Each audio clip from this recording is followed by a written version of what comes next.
जय श्री जगन्नाथ। आज आम जानिबा भगवती चरण पाणिग्राहींकर बहु चर्चित क्षुद्र गल्पटीए हातुड़ी और दा। से हातुड़ी और दारे लेखा जाइछि जे गोटे उड़िया श्रमिकर किपरि दुख दुर्दशा सेथिरे वर्णना करा जाइछि। आउ एहा एक मार्क्सवादी द्वंद्वात्मक गल्पटीए। देखंतु अबे आम जानिबा सुदाम जी कि जमीदारर खजना लगी से घर द्वार जमी बाड़ी छाड़ी आज केउठी अछि ना कलिकतारे मजूरिया हुई जाइछि। आ से मध्य तार धर्मपत्नी जमुना को छाड़ी आसीछि। सबु माया ममता काटी ए अंधारिया घरर गुटिए कोण को करिछि निजर घर। जमीदारर पुओ जेउ दिन ताकू खजना पाई तलब कला घटनाटी मने पड़िबा मात्रे तार मांसपेशी सबु कठिनर हुई उठिला जेमिति से काहाकू आघात करने को तैयारी होइछि।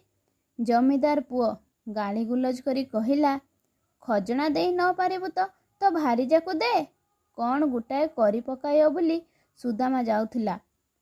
तार ठेंगाटी उपरे हाथ मुठा शक्त हुई उठिला, किंतु देखिला हाकिम पुलिसी आईन कानून अस्त्रशस्त्र और धर्मशास्त्र को जे जगी रहिछंती।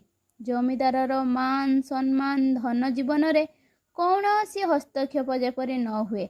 जमीदार जा इच्छा ताहा करि पारे। जमीदारर प्रतिरोध करबाकू गले पुलिस रो अछि बेत, जेल खानार हाथकड़ी नहले कला पानी एवं फांसी काठ। जमीदार एही यथोच्चारित किपरि निर्विघ्न रे चलिबो ताहारी पाई सुदामार रक्त पुणी शीतल हुई आसिला। से दिनु साहू महाजन ठारू जमी बाड़ी सबु बंधा देई ता ठारू करज आनिला। जमीदारर करज पैठ कला। जमीदार को सिना करज खजना गणिला, महाजन हातरू जमी खंडक मुकुलाइब केमिति। सुदामा कलिकता चलीगला एवं कलिकतारे सेठारे से निजर दुख भूलिबा पाई बेश्यालय को जाइछि एवं सेठारे से पुणी निज स्त्री जमुना को से बेश्यालय कुठीरे देखिछि।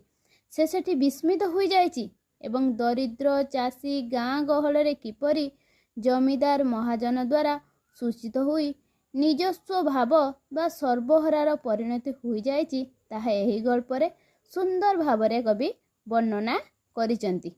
धन्यवाद पिलामाने।